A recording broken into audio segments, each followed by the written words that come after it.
త్రిపురా రహస్య జ్ఞానకండ సారము బాలప్రియ వ్యాఖ్యాన సహితము. రచన శ్రీ పోలూరి హనుమత్ జానకీ రామశర్మ. దశమాధ్యాయము. హేమాచూడుని జీవన్ముక్తి. అలా సమాధి స్థితిని పొంది ఉన్న భర్తను చూసి అతన్ని కదిలింపకుండా హేమలేఖ ప్రక్కన కూర్చుంది. అతడు కొంతసేపటికి కన్నులు తెరిచి ప్రియురాలిని జగత్తును చూశాడు. కానీ అతడు మరలా ఆ సమాధి స్థితిలోకి వెళ్ళి విశ్రాంతి సుఖమును పొందవలననే తొందరపడుతూ కన్నులు మూసుకుంటున్నాడు. అప్పుడు హేమలేఖ నవ్వుతూ అతనిపై చెయ్యి వేసి తన వైపు త్రిప్పుకొని మధురంగా ఇలా అంది. నాథా, నీవు ఏమి నిశ్చయించుకున్నావో చెప్పుము. కన్నులు మూసుకొనుట వలన లాభం గాని తెరుచుకొనుట వలన నష్టం గాని ఏమి కలుగుచున్నదో చెప్పుము. కన్నులు తెరిచినప్పుడు నీవు పొందకున్నది ఏది? కన్నులు మూసుకున్నప్పుడు పొందుతున్నదేమిటి? నీ స్థితి ఏమిటో చెప్పుము. అప్పుడు అతనికి ఆమెతో మాట్లాడటం కూడా ఇష్టం లేదు. వెంటనే మరల సమాధి సుఖమును పొందాలననే ఆతృతతో ఆలస్యమును భరించలేక మదమత్తుని వలె ఇలా అన్నాడు. ప్రియురాలా, చిరకాలంనకు నేను అత్యంతమైన విశ్రాంతిని పొందాను. దుఃఖభూయిష్టమైన ఈ బాహ్య ప్రపంచంలో ఎక్కడా నాకు విశ్రాంతి లేదు. పిప్పి అయిన చెరుకు ముక్కను నమిలినట్లుగా రుచిలేని ఈ ప్రపంచ వ్యవహారం ఇంకా చాలును. దౌర్భాగ్యం చేత అంధుడనై ఇప్పటి వరకు ఆత్మసుఖమును తెలుసుకోలేకపోయాను. తన ఇంటిలోని పెద్దలు దాచిన నిధిని తెలియక ఒకడు భిక్షాటనం చేశాడట. అలాగే నేను కూడా నా యందే ఉన్న సుఖ సముద్రమును తెలుసుకోలేక దుఃఖ పరంపరలతో సంకీర్ణమై ఉన్న విషయ సుఖముల కొరకు ప్రాకులాడుతున్నాను. మెరుపుతీగ వలె క్షణంలో మాయమగు సుఖములను కోరుతూ దుఃఖముల చేత కొట్టబడుతూ విశ్రాంతిని పొందకున్నాను. అహో, ఏమి ఈ జనుల ప్రవర్తన! వీరు సుఖం ఏదో దుఃఖం ఏదో కూడా తెలుసుకోలేక నిరంతరం సుఖమును కోరుతూ దుఃఖములను ప్రోగు చేసుకుంటున్నారు. ప్రయత్నపూర్వకంగా దుఃఖమును తెచ్చుకొని అనుభవించుట ఇంక చాలును. ప్రియురాలా, నీకు అంజలి చేసి ప్రార్థిస్తున్నాను. నా యందు దయచూపుము.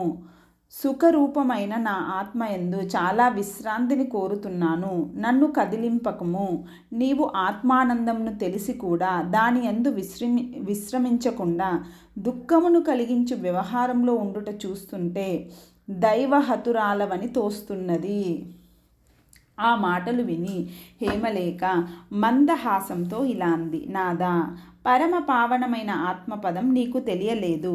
ఆత్మస్థితిలో ఉండి అది తప్ప వేరేమీ లేదని రూఢిగా తెలిసిన పండితులు కన్నులు మూసుకుంటే ఒక విశేషం, తెరిస్తే ఇంకొక విశేషం కలుగునని భ్రాంతి చెందరు.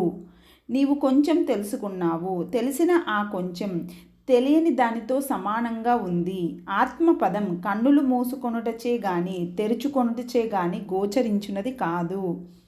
అలాగే ఒక పని చేయుట వలన కానీ చేయకుండుట వలన కానీ ఒక ప్రదేశంనకు వెళ్ళుట వలన కానీ వెళ్ళకుండుట వలన కానీ అది లభించున్నది కాదు. ఒక పని చేసి కానీ లేక ఒక ప్రదేశంనకు వెళ్ళుట వలన కానీ మనం ఒక దానిని పొందితే అది పూర్ణం ఎలాగును? మన కంటి రెప్పలు 8 వడ్ల గింజలు వరుసగా పేర్చితే ఎంత పొడవు ఉంటాయో అంత పొడవు కూడా ఉండవు. అటువంటి ఈ రెప్పలు తెరవగానే అంతర్ధానం అయ్యేటువంటి ఆత్మ పూర్ణ వస్తువు అగునా? అహో, నీకు ఎంత భ్రాంతి కలిగింది! కోట్ల కొలది బ్రహ్మాండములు దేనియందు ఒక మూల ఒదిగి ఉన్నాయో అటువంటి పూర్ణమైన ఆత్మ అంగుళం పొడవు కూడా లేని కనురెప్పలు తెరుచుట వలన మాయమగునా? తత్వసారం చెబుతాను వినుము. గ్రంథులు తెగనంత వరకు ఎవనికి సుఖం కలగదు. మోహం అనే త్రాడులో కోట్ల కొలది ముడులున్నాయి. స్వరూపంను ఎరుగకుండుటయే మోహం అనే త్రాడు. వస్తుస్థితికి విరుద్ధంగా మనం చేయు భావనలే ఆ ముడులు. దేహేంద్రియాదాలను ఆత్మగా తలంచుట మొదట ముడి. ఆ దేహాత్మ బుద్ధి అనే ముడి వలననే ఈ సంసారం అనివార్యంగా సిద్ధమగుచున్నది. అలాగే జగత్తు వేరు నేను వేరు అనే తలంపు మరొక ముడి. ఈ విధంగానే జీవుడు వేరు ఈశ్వరుడు వేరు. ఒక జీవుని కన్నా మరొక జీవుడు భిన్నుడు మొదలైన తలంపులన్నీ ముడులే. స్వరూపంను ఎరగకుండుట అనే నీ అజ్ఞానం అనాది కాలం నుండి త్రాడు వలె ఎన్నో మెలికలు తిరిగి ముడులు పడి పురుషుని చుట్టుకొని ఉంది.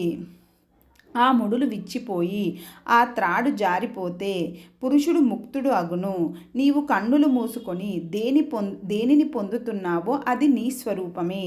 అదే శుద్ధమైన జ్ఞానం. దానికి పైది ఏదీ లేదు. అదే సకల ప్రపంచం ప్రతిబింబించుటకు ఆధారమైన అద్దంగా ఉంది. అది ఎక్కడ ఎప్పుడు ఏ రూపంలో లేదో చెప్పుము.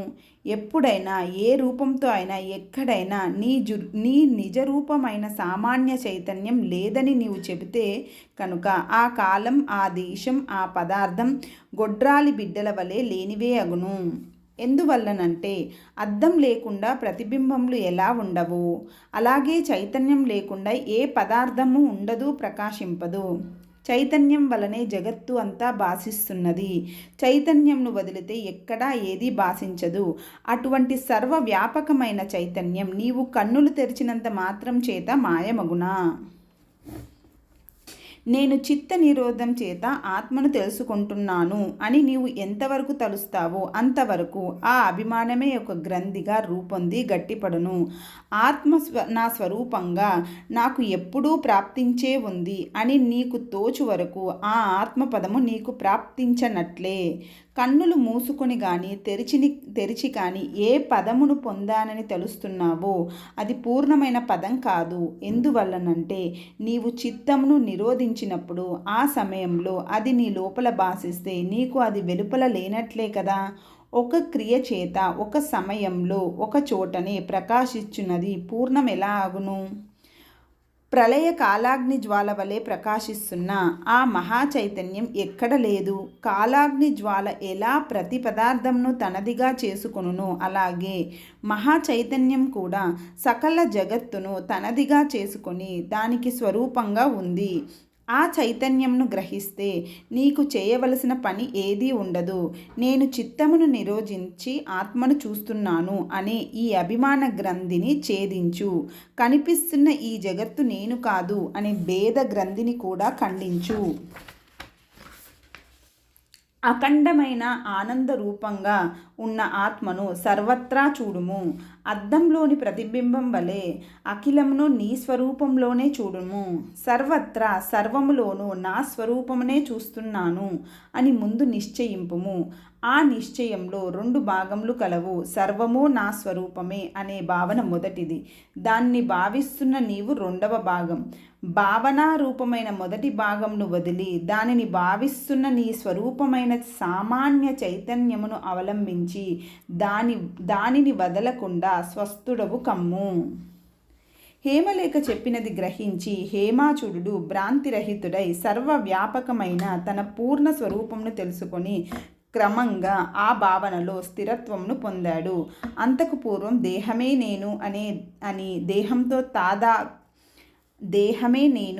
దేహంతో తాదాత్మ్యం ఎంత దృఢంగా ఉందో అంత దృఢంగానే కేవల చైతన్యమే నేను అని చైతన్యంతో తాదాత్మ్యం ఏర్పడింది. తరువాత అతడు హేమలేఖ మొదలైన యువతుల సముదాయంతో విహరిస్తూ శత్రువులను జయించి రాజ్యమును పాలిస్తూ శాస్త్రములను వింటూ ఇతరులకు వినిపిస్తూ ధనం సంపాదిస్తూ అశ్వమేధం రాజసూయం మొదలైన మహాయజ్ఞాలను చేస్తూ 20,000 సంవత్సరాలు ఈ లోకంలో జీవన్ముక్తుడై ఉన్నాడు. అలా ఉన్న హేమచూడుని చూసి తండ్రి అగు ముక్తాచూడు సోదరుడు మణిచూడు కూడా ఇలా అనుకున్నారు. ఏ విధంగా చూసినా వీడు వెనుకటి వలె కనిపించుట లేదు. వీడు సుఖం కలిగినప్పుడు పొంగిపోవుట లేదు, దుఃఖం కలిగినప్పుడు కృంగుట లేదు. వీడు ఎందువల్లనో లాభ నష్టములను లెక్క పెట్టుట లేదు. శత్రువులకు మిత్రులకు భేదమును గణించుట లేదు. రంగస్థలంలోని నటుని వలె వీడు రాజకార్యములన్నీ నిపుణంగా నిర్వహిస్తున్నాడు. మద్యం చేత మత్తు పొందిన వాని వలె ఎల్లప్పుడూ పరధ్యానంతో ఏమీ పట్టించుకోకుండా తాను చేయవలసిన కృత్యమును మాత్రం ఎంతవరకు ఎలా చేయాలో అంతవరకు అలా చేసి ఫలితంను గురించి అనుకోవడమే లేకుండా వెళ్ళిపోతున్నాడు. ఇలా అనుకుంటూ వారిద్దరూ అతనిని ఏకాంతంలో కలుసుకొని ప్రశ్నించారు. హేమాచూడు వారికి జరిగిన వృత్తాంతమును క్రమంగా చెప్పి తన స్థితిని వివరించాడు. అతని బోధ వలన వారిద్దరూ పరతత్వంను పొంది జీవన్ముక్తులైరి. తర్వాత మంత్రులు కూడా మహారాజు వలన జగత్తు యొక్క స్థితిని, గతిని, ఆత్మ యొక్క స్వరూపంను విచారించి తెలుసుకొని జ్ఞానులయ్యారు. ఈ విధంగా క్రమక్రమంగా విశాల నగరంలో ఆబాల గోపాలంగా స్త్రీలు, పురుషులు, యువకులు, వృద్ధులు, దాసాదాసీ జనములు కూడా ఒకరి వలన ఒకరు ఉపదేశంను పొందుతూ అందరూ తత్వమును తెలుసుకున్నారు. వారికెవరికీ దేహాభిమానం లేదు. బాలునకు గాని వృద్ధునకు గాని వారికి తెలియకుండా కామం, క్రోధం, లోభం కలుగుటలేదు. వారు తమకు కావలసినప్పుడు కామక్రోధాలను పొందుతూ వ్యవహారంను జరుపుకుంటున్నారు. తల్లి బిడ్డను తత్వమునకు సంబంధించిన మాటలతో ఆడించసాగింది.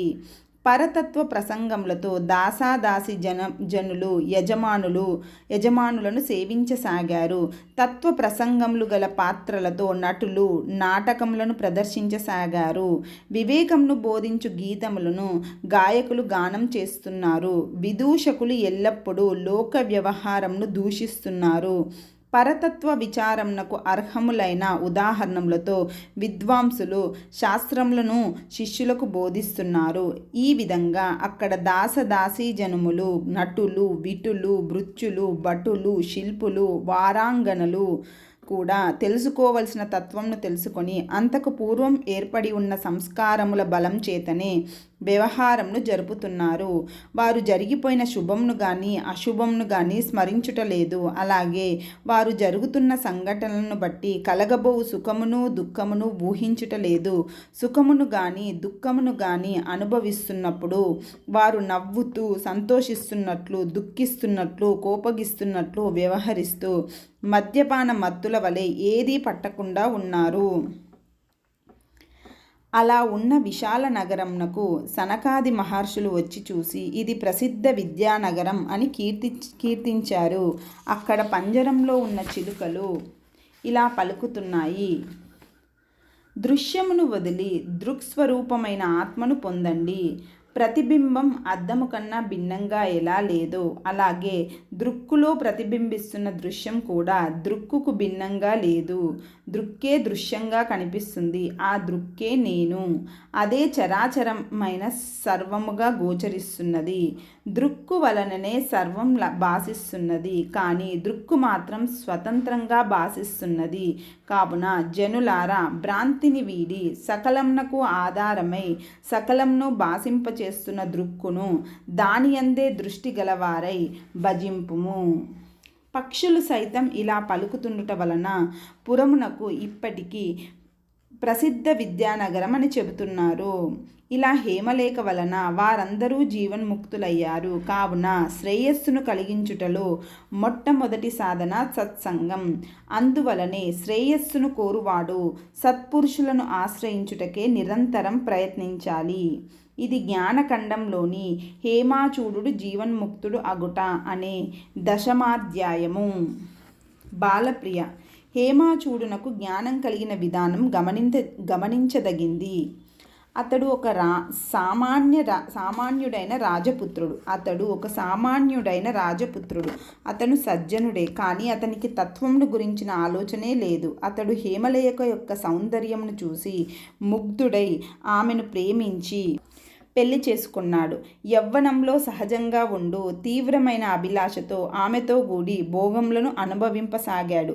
ఆమెకు అటువంటి అభిలాష లేదు. ఆమె ఆత్మజ్ఞానం వలన నిరంతరం ఆనందరూపిణి అయి ఉన్నది. ఆమె యొక్క సహజ స్థితి ఎటువంటిదో అతనికి తెలియదు. ఎంతకాలం ఎంత గాఢంగా స్నేహంగా ఉన్నా సామాన్యులకు తమతో కలిసి ఉన్న వారి యొక్క మహత్వం తెలియదు. శ్రీకృష్ణుడు పరబ్రహ్మం అని ఆయనతో కలిసి ఉన్న మిత్రులకు కానీ, భార్యలకు కానీ, పుత్రులకు కానీ ఎంతమంది గుర్తించగలిగారు? నేను నీకు శిష్యుడను, నన్ను శాసింపుము అని శరణాగతి చెందిన అర్జునుడు కూడా స్థితప్రజ్ఞుడైన శ్రీకృష్ణుని చూస్తూ కూడా స్థితప్రజ్ఞుడైన వాడు ఎలా ఉండునో చెప్పుము అని ప్రార్థించాడు.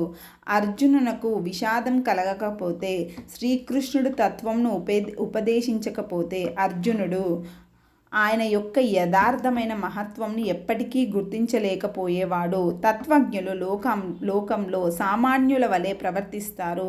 తత్వంని ఎరిగిన వారు మాత్రమే ఆ యోగుల యొక్క యథార్థ స్థితిని గుర్తించగలరు.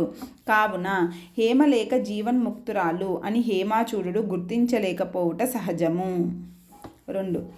హేమలేఖ అతనిని గురించి పట్టించుకోకుండా ఊరకా ఉంటే హేమాచూడు చివరి వరకు అజ్ఞుడుగానే ఉండి ఉండవచ్చు. కానీ తనను మిక్కిలి ప్రేమిస్తున్న అతని యందు ఆమెకు దయ కలిగింది. అందువలన అతనికి ఆత్మజ్ఞానం కలిగించాలని తలంచింది. అది అతని పూర్వపుణ్య ఫలము. తెలుసుకోవాలని ఆదరంతో ఎదుటివాడు అడిగినప్పుడే ఏ విషయమైనా చెప్పాలి, అంతేకాని ఊరకనే చెప్పరాదు. తత్వంను గురించి అసలే చెప్పరాదు. అలా చెప్పువాడు పరిహాసం పాలగును.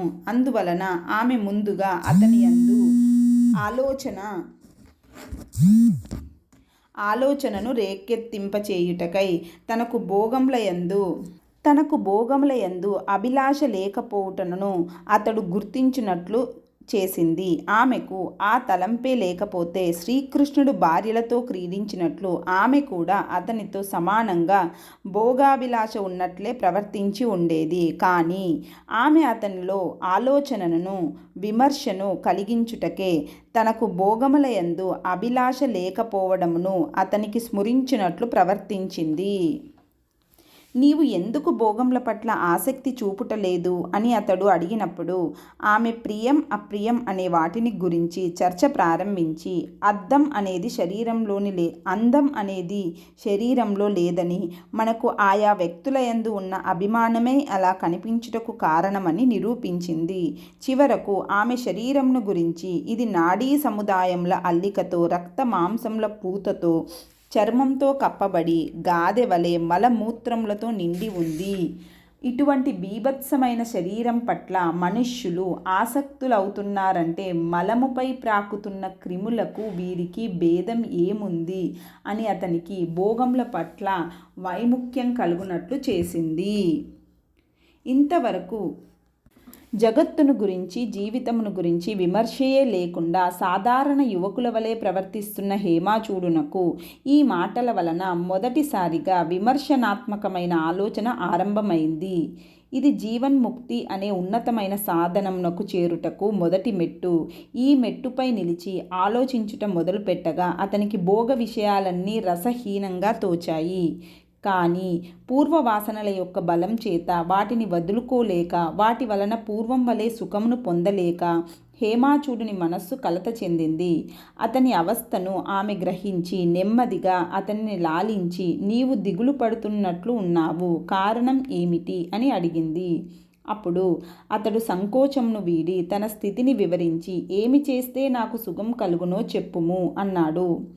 అప్పుడు ఆమె తాను జీవన్ముక్తిని పొందిన ప్రాకారంను సంకేతములతో గూఢంగా ఒక కథను చెప్పింది. అది అతనికి అభూత కల్పనగా తోచి, నీవు దయ్యం పట్టిన దాని వలె మాట్లాడుతున్నావు అని అతడు ఆమెను పరిహసించాడు.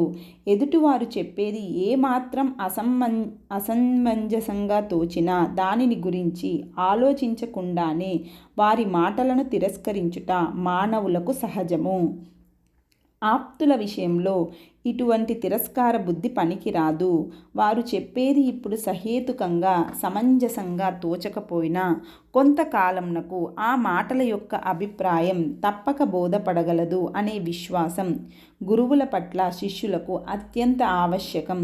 అటువంటి విశ్వాసం లేకపోతే ఎంత గొప్ప ఉపదేశమైనా ఫలించదు. శ్రద్ధ యొక్క ఆవశ్యకతను నిరూపించుటకు ఆమె ఇటువంటి గూఢమైన కథను చెప్పింది. ఆమె ఊహించినట్లే అతడు పరిహసించాడు. అతని పరిహాసం ఎంత అయుక్తమో ఆమె సహేతుకంగా నిరూపించి, శుష్కమైన అంతులేని తర్కంతో ఎవడు శ్రేయస్సును పొందలేడు. శాస్త్రానుకూలమైన తర్కంతో, ఆప్తుల వాక్యములయందు శ్రద్ధతో నీకు దేని వలన శ్రేయస్సు కలుగునో నిశ్చయించుకొనుము అని బోధించింది. అప్పటికి అతడు ఆమె ఏమి చెప్పినా అది అర్ధరహితంగా అసమంజసంగా ఉండదు అని నమ్మి, నీ వలన నేను ధన్యుడను అయ్యాను, దేని యందు శ్రద్ధ ఉంచవలనో చెప్పుము అని అడిగాడు. అప్పుడు ఆమె శ్రేయస్సును పొందుటకు వివిధ సాధనములు కలవు, వాటిలో నీకు ఏది అన్ని విధాలా సులభ సాధ్యమో అదే నీకు ఉత్తమము, దాని యందే నీవు శ్రద్ధ వహించాలే.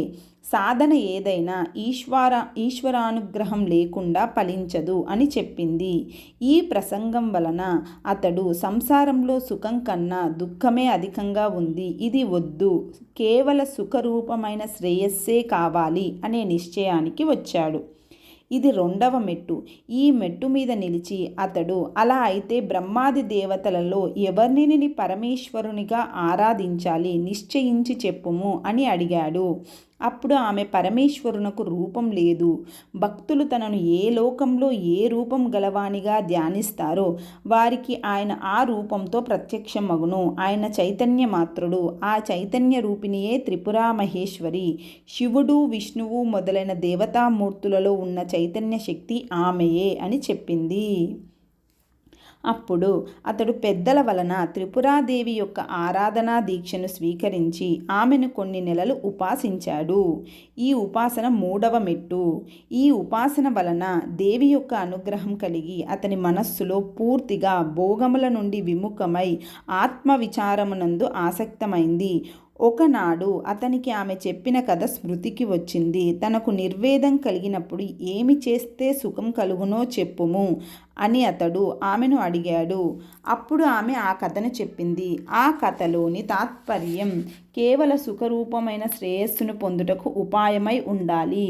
కావున ఆమెను అడిగి ఆ ఉపాయం ఏదో తెలుసుకోవాలి అనే తలంపుతో అతడు ఆమె వద్దకు వెళ్ళాడు.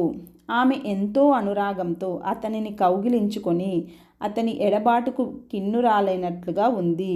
దేవి యొక్క అనుగ్రహం చేత పూర్తిగా భోగములయందు వైముఖ్యం పొందుటచే అతడు ఆమె కౌగిలిలో ఉన్నా కూడా నిర్వికారంగా ఉండి, నేను నిన్ను శరణు పొందుతున్నాను అని నిస్సంకోచంగా ఆమెను గురువుగా స్వీకరించి ఆ కథ యొక్క తత్వమును చెప్పమని ప్రార్థించాడు. అప్పటికి అతనికి సంపూర్ణమైన గురుభక్తి కలిగింది. ఇది 4వ మెట్టు. ఇది దేవీ ఉపాసనకు ఫలము. అప్పుడు ఆమె, కేవల చైతన్యమే నా తల్లి, ఆమెతో కూడి ఉండుటయే మోక్షం అని ఆ కథ యొక్క తాత్పర్యంను సంగ్రహంగా చెప్పింది. ఇది తత్వోపదేశమునకు వినుట అనే 5వ మెట్టు. విషయమును అతడు ఆమె వలన విన్న తర్వాత దానిని గురించి ఆలోచిస్తూ, ఆ చైతన్య రూపిణి ఎవరు, ఆమె నుండి మనం ఎలా జన్మించాము, మనం ఎవరు అని అడిగాడు. అప్పుడు ఆమె, నీకు నీ స్వరూపం తెలిస్తే ఆమెను కూడా తెలుసుకోగలవు. గోచరిస్తున్నది ఏదీ నీ స్వరూపం కాదు, కావున గోచరిస్తున్న దానిని అంతా త్రోసివేసి, అలా త్రోసివేయుటకు వీలు లేక ఇతరమైన వాటిని త్రోసివేయుటకు సాధనమై మిగిలి ఉన్న జ్ఞానమును నీ స్వరూపంగా గ్రహించుము అని చెప్పింది. వెంటనే అతడు ఏకాంత ప్రదేశంకు వెళ్ళి తన స్వరూపం ఏమిటి అని తీవ్రంగా ఆలోచించాడు. ఇది మననము అనే 6వ మెట్టు. ఇలా మననం చేస్తూ అతడు తన చేత గుర్తించబడుతున్న ప్రపంచం, తన శరీరం, ప్రాణం, మనస్సు, బుద్ధి మొదలగు ఏదీ తనకు స్వరూపం కాదని గ్రహించాడు. అయినా తన స్వరూపం ఏదో దానిని ఎలా గుర్తించుటకు వీలగునో తెలియలేదు. ఆత్మ నా స్వరూపమే, కావున అది సదా నాకు ప్రాప్తించే ఉండాలి, అది సదా భాషించున్నది కూడా అయి ఉండాలి. కానీ ఇతర పదార్థములు ఏవో ఎప్పుడు భాషించుట వలన నా స్వరూపం భాషించుట లేదేమో, కావున మనస్సులో ఏదీ భాషింపకుండునట్లు చేస్తాను అను నిశ్చయించి అతడు చిత్తవృత్తులను నిరోధించాడు. ఈ చిత్తవృత్తి నిరోధమే పతాంజలి మహర్షి యోగం అని చెప్పాడు.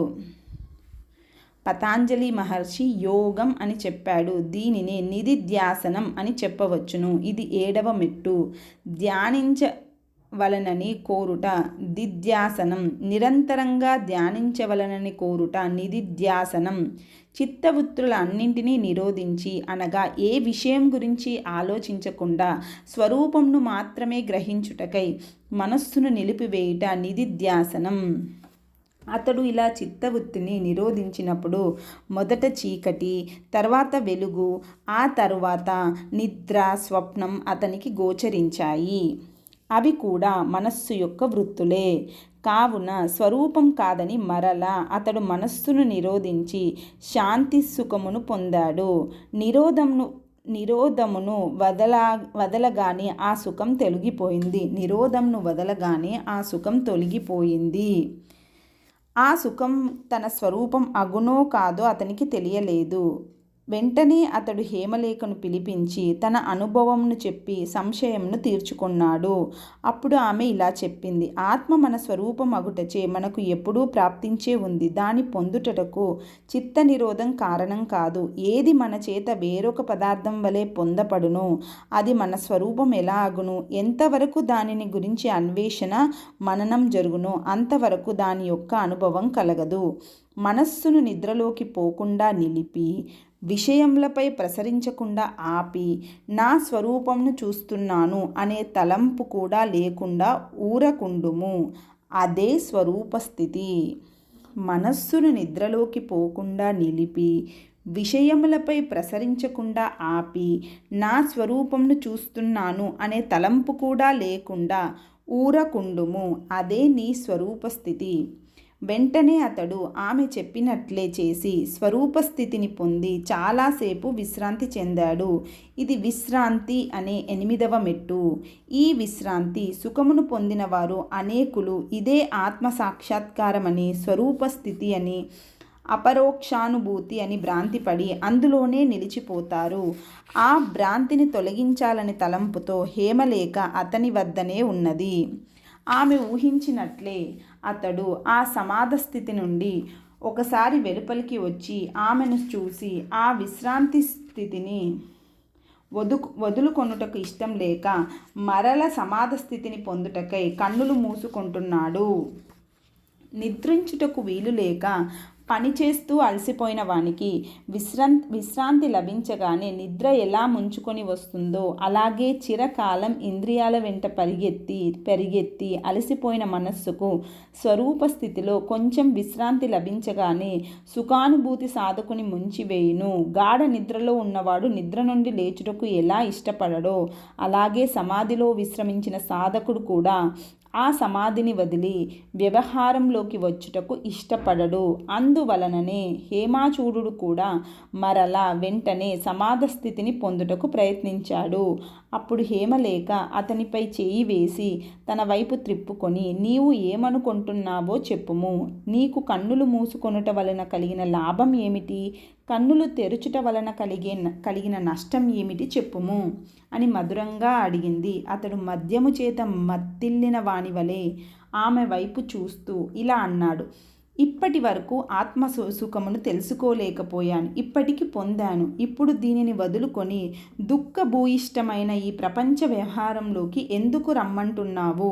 నీకు మ్రొక్కుతాను, నన్ను కదిలించకు. ఇటువంటి సుఖమును తెలుసుకొని నీవు ఇంకా వ్యవహారంలోనే ఉండటం చూస్తుంటే నీవు దైవోపహతురాలు అనే తలుస్తున్నాను.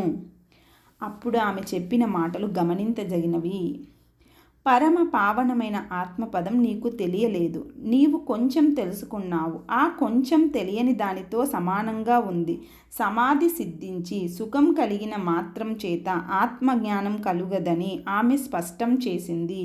ఎందువల్లనంటే ఎంత గాఢంగా నిద్రించినా మనస్సు యొక్క సంస్కారములలో కొంచెం కూడా మార్పు కలగదు. నిద్ర నుండి లేచినవాడు, సమాధి నుండి లేచినవాడు కూడా అంతకు పూర్వం ఎలా ఉంటాడో అలాగే ఉంటాడు.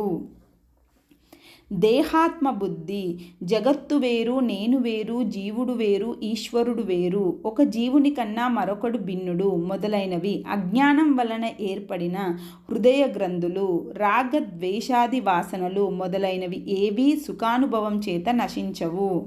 అజ్ఞానం జ్ఞానం చేత తప్ప మరొక విధంగా నశించదు. కొందరు జీవితాంతం వరకు సమాధిలోనే నిలిచి ఉంటారు. ఆ సమాధి స్థితికి పూర్వం వారికి ఆత్మజ్ఞానం ఉంటే మరల జన్మించరు. కానీ ఆత్మజ్ఞానం కలగకముందే సమాధ స్థితిని పొందిన వారు ఆ దేహం పడిపోయిన తర్వాత మరొక జన్మను తప్పక పొందుతారు. అప్పుడు మరల ఆత్మ విచారణమును చేసి జ్ఞానమును పొంది వారు ముక్తులు కావలసి ఉండును.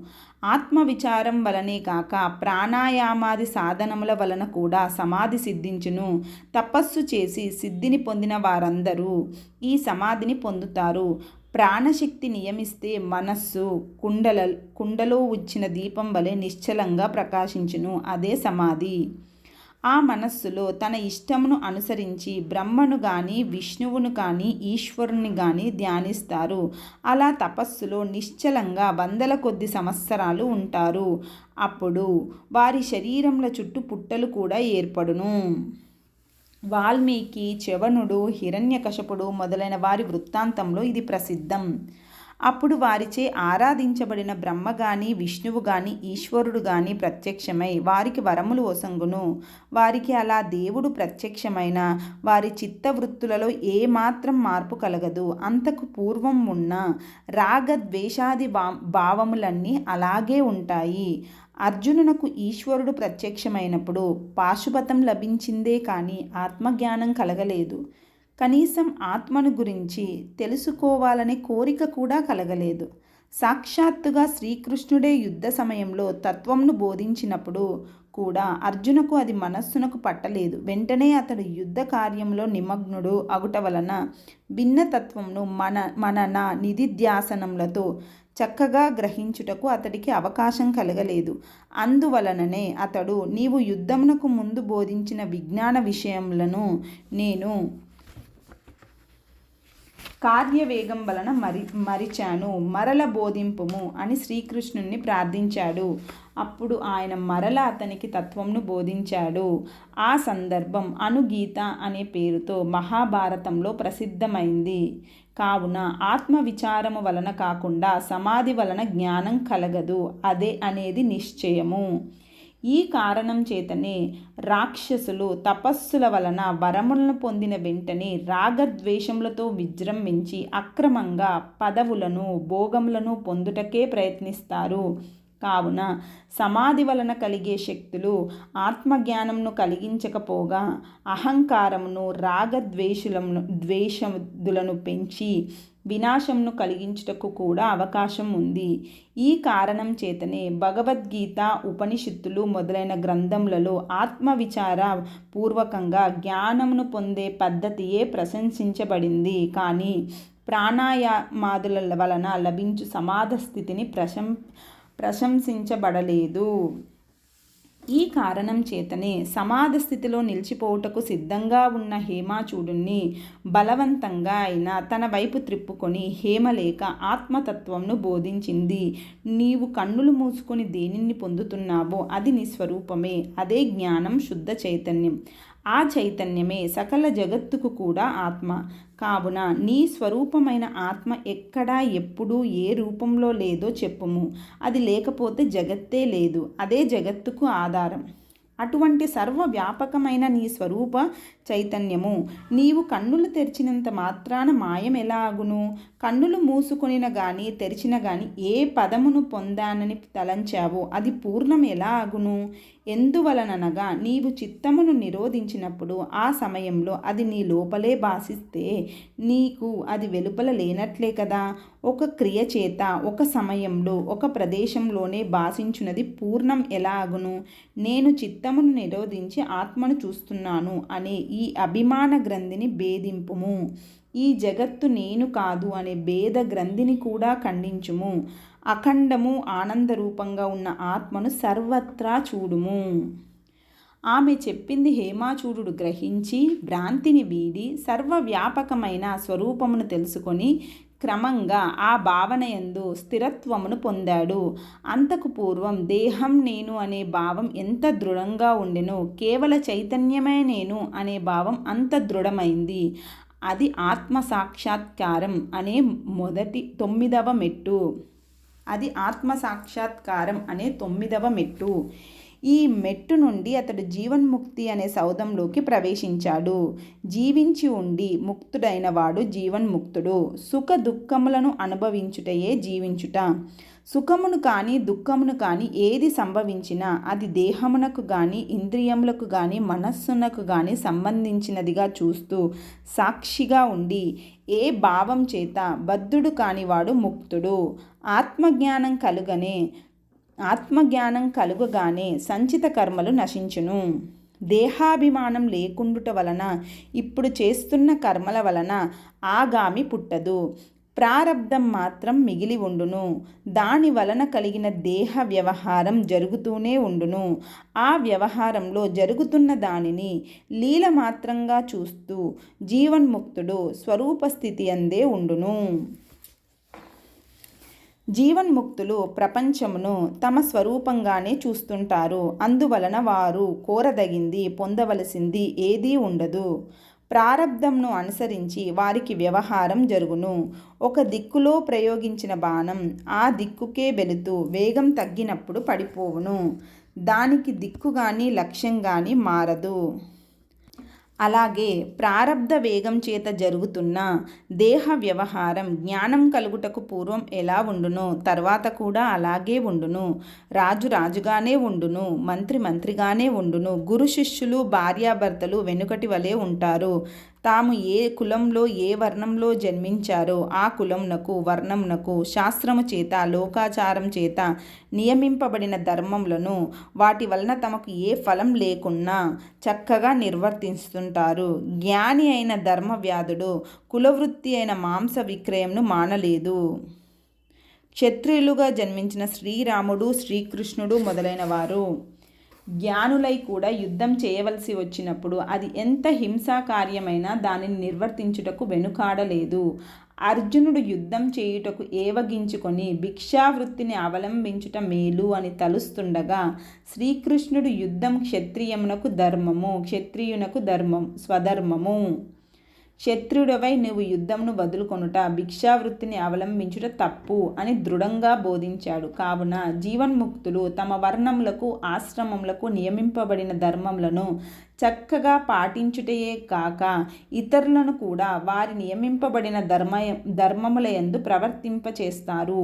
వారు ఎప్పుడూ ధర్మంను అతిక్రమించరు, అధర్మమును ప్రోత్సహించరు. లోకంలో అజ్ఞానులు కామ వేగమునకు కానీ క్రోధ వేగమునకు కానీ లోబడి ఏదో సాధించాలి అనే ఆవేశంతో ధర్మంను తాము అతిక్రమిస్తూ ఇతరులను కూడా అందుకు ప్రోత్సహిస్తారు. మరి ప్రపంచంను ఆత్మస్వరూపంగా చూస్తున్న జీవన్ముక్తులకు అజ్ఞానం ఉండదు. కామ క్రోధాదుల వేగం కూడా ఉండదు. కోరదగినది పొందదగినది ఏదీ లేనప్పుడు వారు దేని కొరకై ధర్మమును అతిక్రమిస్తారు? శరీరం ఉన్నంత వరకు వారు లోకక్షేమం కొరకై శాస్త్ర విహితమైన ధర్మములో తాము ప్రవర్తిస్తూ ఇతరులను ప్రవర్తింపచేస్తూ ఉంటారు.